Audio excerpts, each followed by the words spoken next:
Welcome to Telugu news. నేను మహాలక్ష్మి. జగన్ హయాంలో AP CID ఒక ప్రైవేటు సైన్యంలా మారిపోయిందన్న విమర్శలను ఎదుర్కొంటోంది.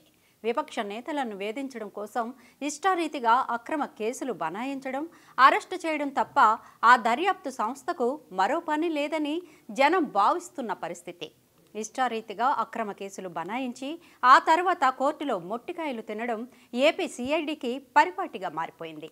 రాజకీయ దురుద్దేశంతో కేసులు పెట్టడమే ఏపీ సిఐడి పనిగా పెట్టుకుందని, అందుకోసమే పనిచేస్తోందని పరిశీలకులు సోదాహరణంగా విశ్లేషణలు చేస్తున్నారు.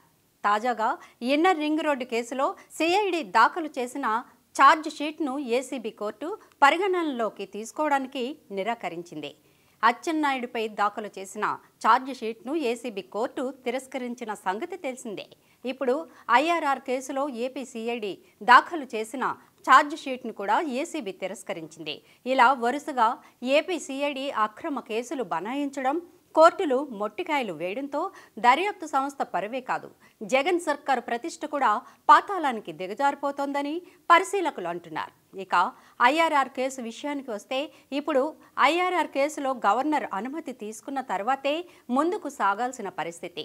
అయితే అలా చేస్తే ఏపీ సిఐడి ఈ కేసులో ఇప్పటి వరకు ఎటువంటి అనుమతులు లేకుండానే ఇష్టారీతిగా వ్యవహరించినట్లు అంగీకరించినట్లు అవుతుంది. దాంతో ఏం చెయ్యాలో, ఎలా ముందుకు సాగాలో తెలియక ఏపీ సిఐడి దిక్కుతోచని పరిస్థితుల్లో పడిపోయింది. వాస్తవానికి ఒక్క ఎకరం కూడా సేకరించని, రూపాయి కూడా ఖర్చు పెట్టని ఐఆర్ఆర్లో అవినీతి ఏమిటన్న తెలుగుదేశం వాదనే కరెక్ట్ అని ఈ కేసులో ఛార్జ్ షీట్ను నిరాకరించడం ద్వారా ఏసీబీ కోర్టు తేల్చినట్టయింది. ఈ కేసులో A1గా చంద్రబాబు, A2గా మాజీ మంత్రి నారాయణ పేర్లను జోడించింది. లోకేష్, లింగమనేని రాజశేఖర్, ఇక రమేష్లను ముద్దాయిలుగా పేర్కొంటూ సిఐడి ఏసీబీ కోర్టులో ఛార్జ్షీట్ దాఖలు చేసింది.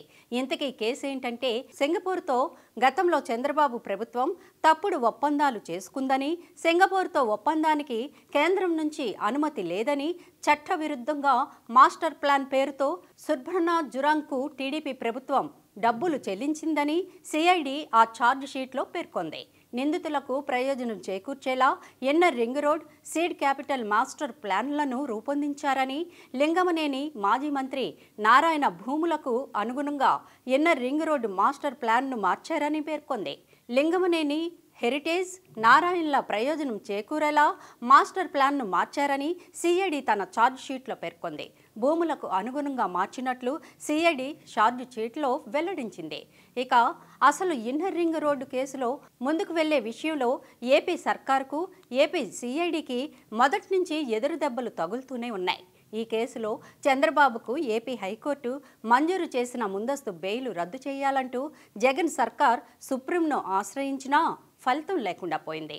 ఇక ముందస్తు బెయిల్ రద్దుకు సుప్రీం నిర్ద్వందంగా నిరాకరించడమే కాకుండా ఈ కేసు విషయంలో ఈ దశలో కలగజేసుకోబోమని స్పష్టం కూడా చేసింది. హైకోర్టు అన్ని అంశాలను పరిగణనలోకి తీసుకుని ఉత్తర్వులు ఇచ్చిందని, కేసు దర్యాప్తుపై ముందస్తు బెయిల్ ప్రభావం ఎంతమాత్రం ఉండదని సుప్రీంకోర్టు విస్పష్టంగా పేర్కొంది. ఇప్పుడు ఏసీబీ కోర్టు ఈ కేసులో అసలు ఛార్జ్ షీట్ని పరిగణనలోకి తీసుకోవడానికి నిరాకరించింది. దాంతో సిఐడి పరువుతో పాటు జగన్ సర్కారు ప్రతిష్ట కూడా మంటగలిసిందని పరిశీలకులు విశ్లేషిస్తున్నారు.